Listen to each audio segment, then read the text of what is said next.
Assalamualaikum warahmatullahi wabarakatuh. Dumateng asmanipun Bapak Ibu seluruh warga Kalurahan Muti Gading yang saya hormati, izinkan pada kesempatan kali ini saya menyampaikan sosialisasi berkaitan dengan pilihan lurah Kalurahan Murti Gading yang akan dilaksanakan. Pilihan lurahnya itu sendiri berkaitan dengan pemberian suara, yaitu pada tanggal 25 September tahun 2022.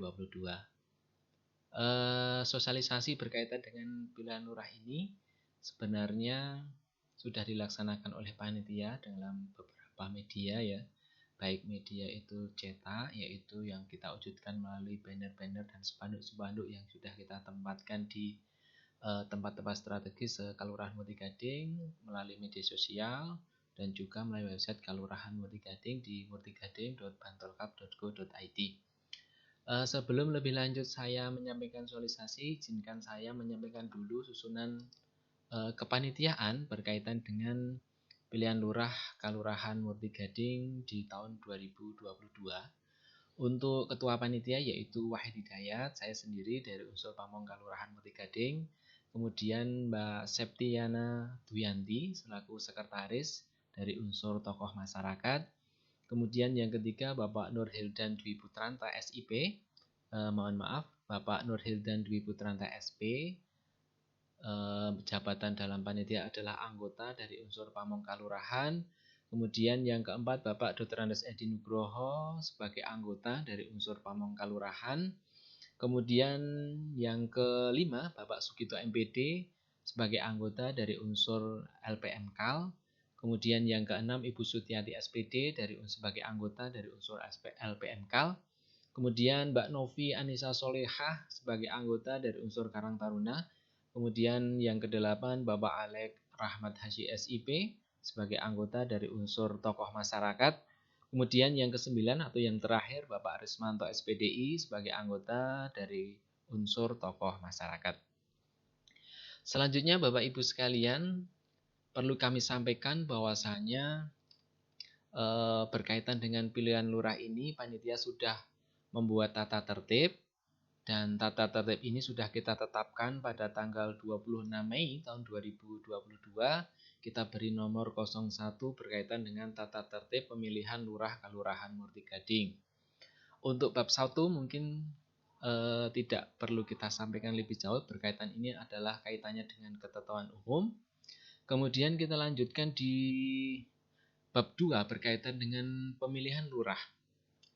Pasal 2 disampaikan di sini bahwasanya yang akan memilih lurah Muti Gading adalah penduduk Kalurahan Muti Gading. Kemudian di pasal 2 ayat 2 disampaikan bahwasanya sifat pemilihan lurah ini adalah langsung, umum, bebas, rahasia, jujur, dan adil. Kemudian di ayat ketiga disampaikan bahwasanya tahapan pilihan lurah itu ada 4 tahapan. Yang pertama yaitu persiapan, kemudian yang kedua pencalonan, kemudian yang ketiga adalah pemungutan dan penghitungan suara, dan yang keempat adalah penetapan. Selanjutnya di pasal 3 kita sampaikan bahwasanya pemilihan lurah akan dilaksanakan pada 25 September tahun 2022 dari pukul 7 sampai pukul 13 atau pukul 1 siang. Berkaitan dengan persiapan Bapak Ibu sekalian, bahwasanya panitia juga akan melaksanakan sosialisasi dari tanggal 21 Mei tahun 2022 sampai dengan 27 Mei 2022. Jadi kita sudah melaksanakan sosialisasi sampai dengan itu berkaitan dengan pemasangan spanduk-spanduk di tempat-tempat strategis di Kalurahan Murti Gading. Mungkin Bapak Ibu sekalian sudah melihat di lapangan saat ini. Kemudian selanjutnya berkaitan dengan TPS dan KPPS. Untuk TPS itu kita rencanakan ada 18 TPS, masing-masing dusun adalah 1 TPS. Kemudian maksimal pemilih dalam 1 TPS adalah 500 pemilih. Mungkin karena ini maksimal adalah 500 pemilih, berdasarkan DPS yang ada 3 pedusunan yang pemilihnya itu ternyata lebih dari 500. Nah, kemungkinan dari 3 pedusunan itu yaitu Pucanganom 1, kemudian Trisigan 2, serta Kurahan 2, mungkin nanti akan kita pilah ya, pemilihnya ada sebagian yang akan kita titipkan atau kita sampaikan atau kita berikan undangan di TPS-TPS di pedukuhan sebelahnya. Demikian. Kemudian berkaitan dengan KPPS ya, berkaitan dengan KPPS, bahwasanya KPPS itu nanti ada 7 orang yang unsurnya terdiri dari lembaga kemasyarakatan, kemudian tokoh masyarakat, sekaligus anggota perlindungan masyarakat atau Linmas. Jadi 7 itu sudah termasuk Linmas. Mungkin ini agak sedikit berbeda dengan pilihan bupati atau pilihan umum di tahun 2019 kemarin, karena jumlahnya 7 ya, berbeda 2 personil berkaitan dengan KPPS ini. Nah, selanjutnya di pasal 7 disampaikan bahwasanya berkaitan dengan penetapan pemilih ya. Pemilih yang berhak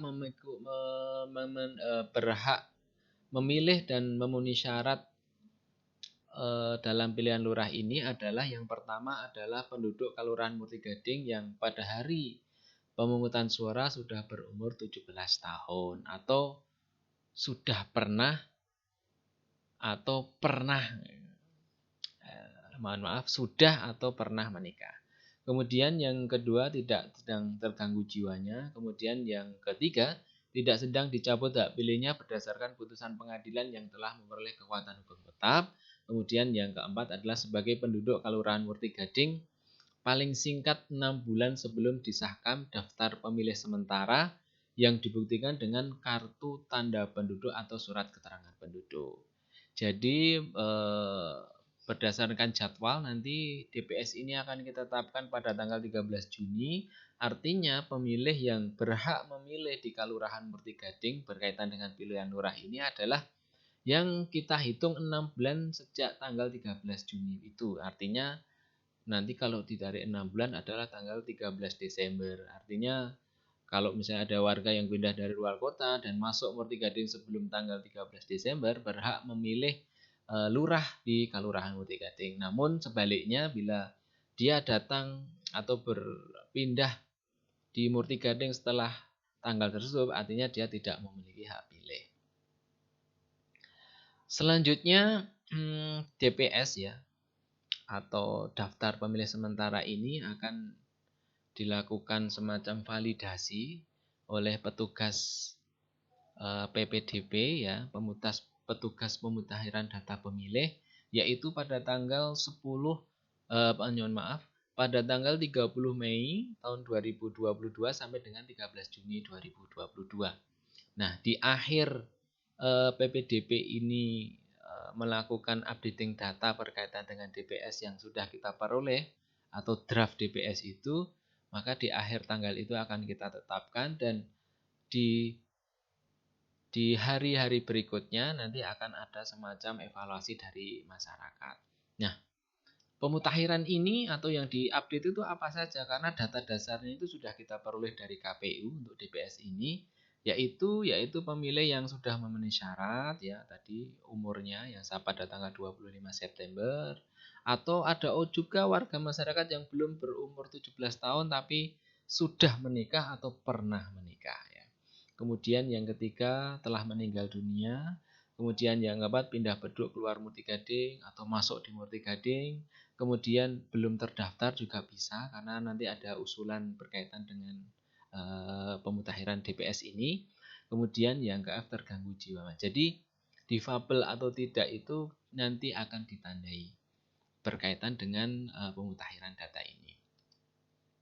Nah, kemudian setelah pemutakhiran itu tanggal 30 sampai 13 Juni, nanti tanggal 14 Juni sampai tanggal 16 Juni selama 3 hari ini akan kita tempelkan lagi ke pedusunan DPS yang sudah kita tetapkan untuk mendapatkan masukan dari masyarakat ya.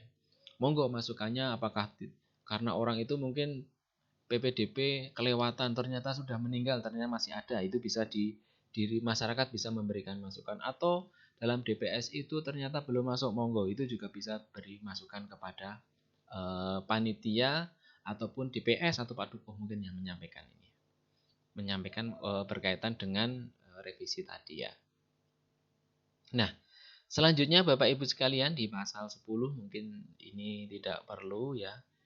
Setelah DPS ini ditetapkan tentu saja masih ada kemungkinan yaitu karena sudah ditetapkan DPS-nya, mungkin ada tambahan, ada revisi ini, maka panitia juga akan menetapkan DPS tambahan, memberikan waktu kepada masyarakat untuk memberikan usulan atau masukan tadi ya.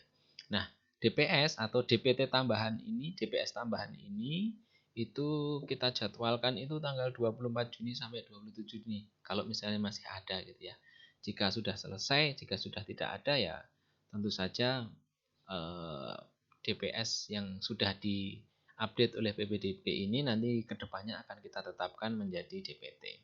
Nah, selanjutnya Bapak Ibu sekalian, DPT itu akan kita tetapkan kapan ya? DPT itu adalah DPS yang sudah divalidasi oleh PPDB, kemudian ditambah daftar usulan tambahan. Nah, dari keduanya ini akan kita tetapkan menjadi DPT pada tanggal 6 Juli 2022. Nah, penetapan ini menjadi penting karena apa? Setelah DPT ini ditetapkan, maka sejak itu pula pendaftaran lurah sudah bisa dimulai. Nah, selanjutnya Bapak Ibu sekalian, misalkan ini ya, di pasal 12 ini mengakomodir dilalai wis ditempatkan DPT-nya kok ya masih ada yang kesingsal. Karena mungkin ya banyak hal lah, mungkin ya masih agak detail, masih warga yang ber-KTP Murti Gading dan tanggalnya dia masuk Murti Gading kok 6 bulan sebelum DPS ditetapkan, maka dia tetap punya hak milih dengan menunjukkan KTP tadi ketika hari pemilihan di TPS di mana dia tinggal atau di TPS yang terdekat dengan pemilih tersebut yang belum terdaftar. Dengan syarat dia mendaftarkan itu adalah 30 menit sebelum pemilihan itu berakhir. Artinya jam 12.30 dia ke TPS untuk memberikan suaranya. Nah, selanjutnya di bab 4 ini adalah bab yang paling penting menurut saya karena ini berkaitan dengan pencalonan. Nah, tadi sudah kita sampaikan sosialisasi di papan pengumuman sejak tanggal 21 Mei. Di beberapa tempat sudah kita sampaikan. Nah, berkaitan dengan yang pasal 14 ini berkaitan dengan pendaftaran calon lurah di Kelurahan Murti Gading. Jadi pendaftarannya itu kapan gitu ya? Dimulai yaitu tanggal 7 Juli sampai dengan 15 Juli tahun 2022. Adapun syarat-syaratnya sebagai lurah adalah yang pertama adalah warga negara Indonesia, alamatnya dimanapun boleh ya mendaftar sebagai lurah Murti Gading. Kemudian yang kedua bertakwa kepada Tuhan Yang Maha Esa. Kemudian yang ketiga memegang teguh dan mengamalkan Pancasila Undang-Undang Dasar 1945. Selanjutnya pendidikan paling rendah untuk calon lurah adalah sekolah menengah pertama atau SMP. Kemudian usia terendah mencalon lurah adalah umur 25 tahun. Kemudian yang keenam, bersedia cuti bagi calon lurah yang berasal dari lurah maupun pamong kalurahan. Kemudian yang selanjutnya yang ketujuh, bersedia dicalonkan menjadi lurah. Kemudian yang kedelapan, tidak bersatu sebagai anggota TNI dan Polri. Kemudian yang ke-I, mendapatkan izin tertulis jika dia masih bekerja di BUMN, BUMD maupun P3K. Selanjutnya juga mendapatkan izin bagi calon lurah yang calon lurah tersebut adalah seorang PNS. Selanjutnya bagi calon lurah yang berasal dari Bamuskar, maka dia bersedia berhenti sebagai Bamuskar. Kemudian yang selanjutnya tidak sedang menjalani hukuman penjara, tentu saja ini penting, masuk calon lurah di penjara kan tidak mungkin ya. Kemudian yang selanjutnya adalah tidak pernah dijatuhi pidana penjara berdasarkan putusan pengadilan yang telah mempunyai kekuatan hukum tetap karena melakukan tindak pidana yang diancam dengan pidana penjara paling singkat 5 tahun atau lebih. Nah, kecuali 5 tahun setelah selesai menjalani pidana penjara dan mengumumkan secara jujur dan terbuka kepada publik bahwa yang bersangkutan pernah dipidana serta bukan sebagai pelaku kejahatan yang berulang. Selanjutnya, syarat selanjutnya adalah tidak pernah dijatuhi pidana penjara berdasarkan putusan pengadilan yang telah mempunyai kekuatan hukum tetap karena melakukan tindak pidana korupsi. Selanjutnya, tidak sedang dicabut hak pilihnya sesuai dengan putusan pengadilan yang telah mempunyai kekuatan hukum tetap, kemudian berbadan sehat jasmani dan rohani, kemudian bebas dari penyalahgunaan narkotika dan obat terlarang lainnya, kemudian tidak pernah menjabat sebagai lurah selama 3 kali masa jabatan, kemudian bersedia bertempat tinggal sejak ditetapkan sebagai lurah terpilih.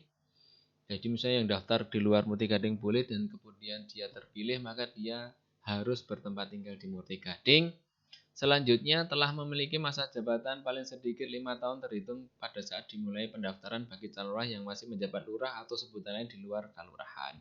Jadi misalnya ada lurah di luar kelurahan Muti Gading ingin daftar jadi lurah Muti Gading boleh, ning minimal dia sudah menjabat di kelurahan yang dia pimpin itu sebelumnya, yaitu selama 5 tahun. Kemudian Bapak Ibu sekalian, persyaratan tadi secara umum nanti harus disampaikan ke panitia sejak tanggal 7 Juli tahun 2022. Kemudian paling lambat tanggal 15 Juli disampaikan jam kerja yaitu jam 8 sampai tanggal 14 di sekretariat panitia. Kemudian ketika menyampaikan lamaran tersebut, yang pertama tentu saja ada surat lamaran bermateri 10.000 dilengkapi dengan daftar riwayat hidup, kemudian pas foto 4x6, kemudian fotokopi KTP dan KK, dan akte kelahiran yang telah dilegalisir oleh Disduk Capil, kemudian fotokopi ijazah terakhir yang telah dilegalisir atau disahkan oleh pejabat yang berwenang, kemudian SKCK dari Polres, kemudian surat berbadan sehat dari dokter pemerintah, kemudian ada surat keterangan bebas narkotika dan obat terlarang dari rumah sakit pemerintah, kemudian surat izin dari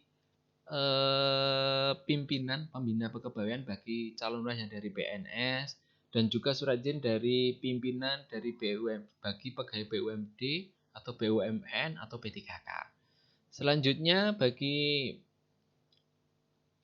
calon lurah juga diwajibkan membawa surat keterangan dari pengadilan negeri yang menyatakan bahwasanya tidak pernah dijatuhi hukuman pidana penjara ya selama 5 tahun dan tidak sedang dicabut hak pilihnya sesuai dengan keputusan pengadilan yang telah mempunyai hukum tetap. Kemudian selanjutnya adalah surat keterangan dari pengadilan tindak pidana korupsi yang menyatakan tidak pernah dijatuhi pidana penjara berdasarkan putusan pengadilan yang telah mempunyai kekuatan hukum tetap karena melakukan tindak pidana korupsi. Kemudian bukti tertulis mengumumkan secara jujur bagi calon lurah yang sudah pernah dipenjara. Tadi sudah kita sampaikan di atas. Kemudian surat pernyataan dilengkapi lagi. Yang pertama surat pernyataan menyatakan sudah bertakwa kepada Tuhan Yang Maha Esa. Kemudian akan memegang teguh Pancasila, Undang-Undang Dasar dan NKRI. Kemudian bersedia berhenti dari partai politik jika terpilih menjadi lurah, kemudian tidak berstatus surat keterangan tidak berstatus sebagai anggota TNI dan Polri, kemudian surat keterangan tidak menjabat lurah selama 3 periode, dan surat keterangan cuti dari calon lurah yang berasal dari pamong maupun dari lurah itu sendiri, kemudian surat bersedia berhenti bagi calon lurah yang berasal dari Pamuskal, dan surat keterangan bersedia mengundurkan diri bersedia dicalonkan menjadi lurah dan tidak akan mengundurkan diri dalam proses pemilihan apabila telah ditetapkan menjadi calon lurah. Dan yang terakhir, yang ke-9, yaitu surat keterangan bersedia bertempat tinggal di Kelurahan Muti Gading jika terpilih menjadi lurah. Kemudian surat keterangan dari Pemkab Bantul, yaitu yang menerangkan belum menjabat lurah tadi, belum menjabat 3 kali. Kemudian adalah surat keterangan dari Pemda Bantul yang menerangkan telah memiliki masa jabatan 5 tahun bagi calon lurah yang berasal dari yang saat ini menjabat lurah di desa yang lain. Nah, surat lamaran ini dibuat rangkap 3, yang 1 asli, 2 fotokopi. Kemudian pas foto tadi disesuaikan dengan pas backgroundnya itu disesuaikan dengan KTP, kemudian diserahkan kepada kami softfile-nya. Yang softfile ini akan kita gunakan sebagai tanda gambar nanti ketika pilihan lurah. Nah, berkaitan dengan foto pakaiannya, yaitu pakaian sipil lengkap. Nah, kemudian misalnya kok ada calon lurah itu ijazahnya hilang atau institusinya untuk melegalisir itu sudah tidak ada gitu ya. Nah, itu bisa dilegalisir oleh pejabat yang berwenang. Bisa kalau universitas ya mungkin ke mana gitu ya. Lupa saya. Mungkin kalau SMA itu ke Dinas Pendidikan semacam itu. Nah, selanjutnya ya kalau universitas ke Kopertis misalnya seperti itu. Nah, selanjutnya seluruh dokumen itu diserahkan ke sekretariat panitia pilihan lurah Kalurahan di Balai Kalurahan Muti Gading. Selanjutnya panitia akan meneliti berkas tersebut dari tanggal setelah dikumpulkan ya, dari tanggal 18 Juli sampai dengan 26 Juli. Panitia akan mengurusi dan akan mengumumkan, kemudian akan meminta tanggapan dari masyarakat ya. Jadi masyarakat juga akan menanggapi berkaitan dengan calon-calon lurah yang telah memasukkan. Nah, bagaimana jika setelah tanggal berakhirnya pendaftar yaitu 15 Juli itu kok ternyata yang daftar belum ada 2, maka akan diperpanjang.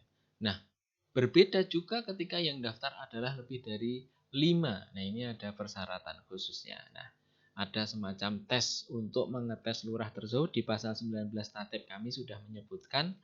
Nanti tesnya apa saja, yaitu berkaitan dengan potensi akademik dan juga pembobotan. Pembobotan itu terkait dengan usia, tingkat pendidikan, pengalaman bekerja di lembaga permanent ini juga menentukan bobotnya. Nah, pembobotannya adalah seperti ini, di layar sudah ada ya, dari SMP berapa sampai S3 itu bobotnya berapa, usia berapa. Nah, untuk soalnya ya, karena ini ada soal pembobotan sudah ada, terus potensi akademiknya soalnya adalah pilihan ganda, jumlahnya 100, berisi tentang Undang-Undang Dasar, Pancasila, kemudian dan pengetahuan jumlah 100, nilainya 100. Kemudian uraian budaya lokal juga soalnya jumlahnya 10, tapi nilainya 100. Nah, itu. Nah, nanti dari yang misalnya calonnya lebih dari 5, 7 misalnya akan dimampatkan menjadi 5 calon lurah. Nah, selanjutnya berkaitan dengan tanda gambar ya, Bapak Ibu sekalian, tanda gambar itu nanti berupa pas foto ya. Makanya tadi kita minta softwarenya karena tanda gambarnya ada nomornya sekaligus pas fotonya. Nah, selanjutnya untuk berkaitan dengan nomor urut nanti ada pengundian dan nanti akan difasilitasi oleh panitia berkaitan dengan pengundian tersebut. Nah, selanjutnya pengadaan dan pendistribusian dan pengaman logistik ini adalah tugas panitia kepada KPPS berkaitan dengan logistik pemilu. Nah, mungkin Bapak Ibu juga perlu tahu bahwasanya setiap kartu suara itu kita cadangi 3% ya. Sesuai dengan peraturan itu bahwasanya memang kartu suara kita cadangi 3%. Nah, ini selanjutnya di bab ke-6 ini penting sekali karena ini berkaitan dengan kampanye. Tadi calon sudah sekalian, sekarang adalah berkaitan dengan kampanye. Nah, kampanye ini akan dilaksanakan pada tanggal 19 September sampai dengan 21 September 2022. Nah, di kampanye ini dimulai jam 6 sampai jam 17, jam 6 pagi sampai jam 5 sore. Nanti calon boleh menyampaikan visi misi kepada masyarakat. Nah, wujud kampanye ya di pasal 2 lebih tegas lagi, wujudnya adalah pertemuan terbatas, tatap muka, dialog, penyebaran bahan kampanye kepada masyarakat. Nah, sekali lagi berkaitan dengan kampanye ini, panitia tidak memberikan semacam fasilitas ya. Misalnya ada kampanye terbuka, panitia memberikan tempat dan sebagainya, tidak. Tapi monggo nanti setiap calon boleh melakukan itu sendiri ya, secara mandiri dengan sebelum kampanye terbuka itu menyampaikan pemberitahuan atau izin kepada panitia, kemudian tembusannya kepada Panewuh dan Polsek dan Ramil. Nah, Selanjutnya untuk calon lurah ketika kampanye juga dilarang. Yang pertama, mempersoalkan dasar negara jelas berkaitan dengan Pancasila, berkaitan dengan undang-undang, itu tidak boleh mempermasalahkan berkaitan dengan NKRI, kemudian berkaitan dengan agama, ras juga tidak boleh menyinggung itu, menghasut adu domba dan mengganggu ketertiban umum juga tidak boleh, merusak tanda gambar calon yang lain juga tidak boleh. Nah, selanjutnya kampanye juga tidak boleh di fasilitas pemerintah, misalnya sekolah, tempat ibadah juga nggak boleh seperti itu. Monggo nanti calon lurah bisa menyesuaikan. Nah, kemudian calon lurah juga ketika kampanye tidak boleh mengikut sertakan yaitu penjabat lurah yang nanti ketika misalnya ada lurah calon lurah incumbent mencalonkan penjabatnya itu tidak boleh juga ikut kampanye, kemudian pamong kelurahan juga tidak boleh, anggota Bamuskal tidak boleh. Tetapi bagi panitia boleh memantau ya, karena kan di panitia juga ada unsur pamong dan Bamuskal, maka boleh memantau ke kegiatan kampanye yang sebelumnya sudah diberitakan oleh calon. Nah, adapun bila calon melanggar bagaimana ada sanksinya, yaitu akan dilakukan teguran tertulis kepada calon tersebut. Mungkin juga akan dihentikan kampanyenya ya, sebagaimana pasal 7A2 kampanye akan dihentikan. Kemudian masa tenang itu kapan? Masa tenang adalah 3 hari, yaitu sejak tanggal 22 September sampai 24 September. Nah, pada masa tenang itu calon lurah sudah menurunkan media-media kampanyenya ya, itu diarah sehingga biar suasana menjadi tenang. Nah, selanjutnya dari panitia akan segera mempersiapkan berkaitan dengan kebutuhan-kebutuhan logistik di masing-masing TPS. Nah, salah satunya yaitu undangan, kemudian saksi dan sebagainya bagaimana. Nah, sebelum pemilihan nanti yang sudah masuk DPT atau pemilihan itu akan diundang oleh KPPS ya. Paling lambat itu jadi undangan itu akan disampaikan kepada pemilih tanggal 21 September sampai dengan 23 September. Kemudian untuk saksi boleh ya, mohon maaf, untuk saksi nanti boleh memberikan surat mandatnya itu 1 hari sebelumnya atau 30 menit sebelum pemilihan itu berlangsung boleh. Jadi di pasal 31 sudah. Selanjutnya, ya, mohon maaf, pasal 30 tadi belum kita sampaikan, pemilihan umum ini berkaitan dengan pilihan lurah ini nanti dimulai jam 7 selesai jam 13 ya. Kita ulangi seperti itu pada tanggal 25 September tahun 2022. Nah, saksi masing-masing lurah berapa? Saksi di TPS itu adalah per calon lurah adalah 1. Misalnya ada 2 ya, yang satunya di luar arena TPS tersebut. Nah, sekalipun misalnya tidak ada saksi bagaimana ya, pemilihan ini tetap sah karena saksi ini adalah sifatnya sunnah tidak wajib ya. Begitu bagian. Nah, kemudian berkaitan dengan KPPS mungkin secara umum masih sama, panjenengan juga mungkin sudah hafal, mungkin tidak perlu saya bacakan satu persatu. Intinya jenengan datang akan diterima oleh KPPS nomor 4 dan 5, kemudian akan dipanggil oleh KPPS 1 yaitu KPPS, kemudian jenengan memberikan hak suara, dilipat dimasukkan dalam kotak suara, keluar pakai tinta. Itu sudah jenengan sudah melaksanakan hak Anda sebagai pemilih lurah Kelurahan Muti Gading. Nah, kemudian untuk penyandang disabilitas ini juga akan dibantu oleh KPPS. Tetapi sekalipun disabilitas tetap harus datang di TPS. Jika ada yang difabel tertentu kemudian misalnya sudah sepuh tidak bisa datang ke KPPS, mohon maaf ya, KPPS tidak bisa mendatangi ke rumah pemilih gitu ya. Tapi yang bisa dilayani sekalipun disabilitas mungkin ada keterbatasan adalah yang datang ke TPS. Demikian ya yang perlu kita garis bawahi ya. Nah, ini kemudian setelah jam 13 ya, di pasal 37 itu sudah kita sampaikan tadi, jam 13 selesai maka akan dimulai yaitu penghitungan suara.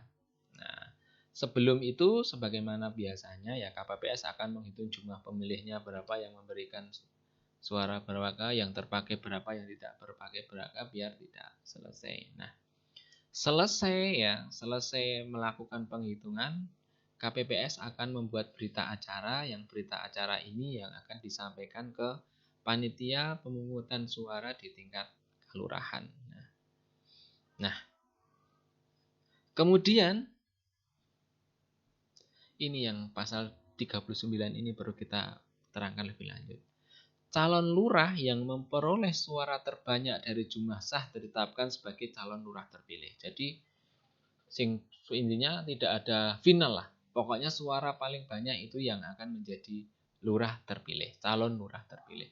Nah, misalnya kok ada suaranya, nah ini dalam hal terlebih dari satu calon lurah yang memperoleh suara terbanyak, calon lurah terpilih ditetapkan berdasarkan wilayah perolehan suara yang lebih luas.